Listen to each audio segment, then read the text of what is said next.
Hey guys, welcome to a new video. AD carry, let's be honest, is probably one of the most stale roles when it comes to builds and stuff, right? We find out what is good and we use it basically every single game. But not Rekklles from Fnatic. This guy has other ideas.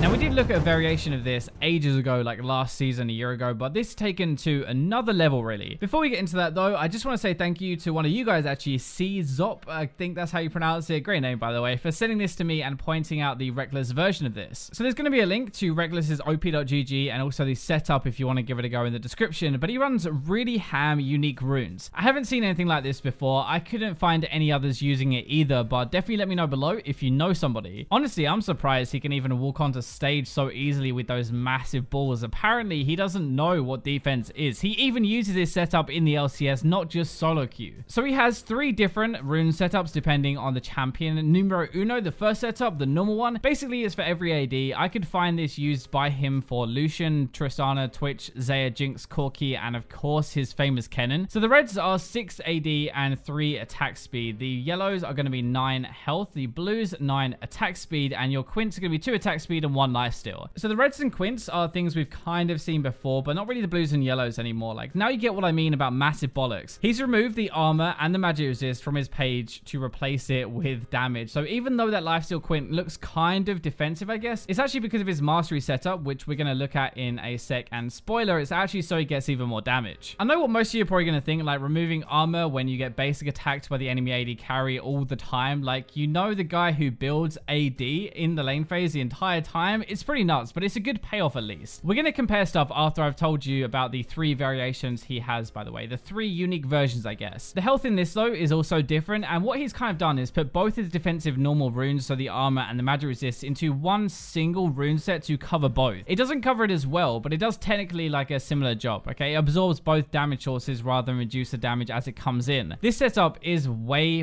better for mid game in my opinion, and late game as well, plus it's just more damage. That's the main idea behind it. Number 2 is for Jhin, which is his actual most played champion on his main account at the moment in challenge. I think he's got like a 60% win rate. It's ridiculous. So anyway, reds are going to be AD, blues are going to be AD as well, yellows are going to be health, and the Quints are 2 AD and 1 lifesteal. You're not going to attack faster anyway because of Jhin's passive, right? So in Rekklles' eyes, you might as well just get even more AD, right? That makes sense. It's actually 15.5 AD with this setup, which is more with his passive, remember, later as well. And it's actually pretty smart, but if anybody gets on top of you, you're pretty dead. A lot of people run lethality or other variations for Jhin because attack speed doesn't make as much sense, but this is actually pretty ham. Number 3 is for Kalista, and I bet you can kind of guess where this is going. So we've swapped the reds for attack speed now, blues attack speed, yellows health, and Quints 2 attack speed, 1 lifesteal. Basically the opposite of Jhin. You just need to attack super fast and stack those rens up, so we swap out the AD for attack speed. So the Jhin and Kalista ones are really unique and really just specialized for those champions. He's kind of refined them out just for those playstyles. If we go back to his normal setup, so the original one, it gives 5.7 AD, 19.9% attack speed, so basically 20%, 72 health, and 1.5% lifesteal. Our normal setup actually gives 8.5 AD, so slightly more, 13.5% attack speed, 9 armor, and 12 magic resist. So it's kind of similar between the two, but he has less AD,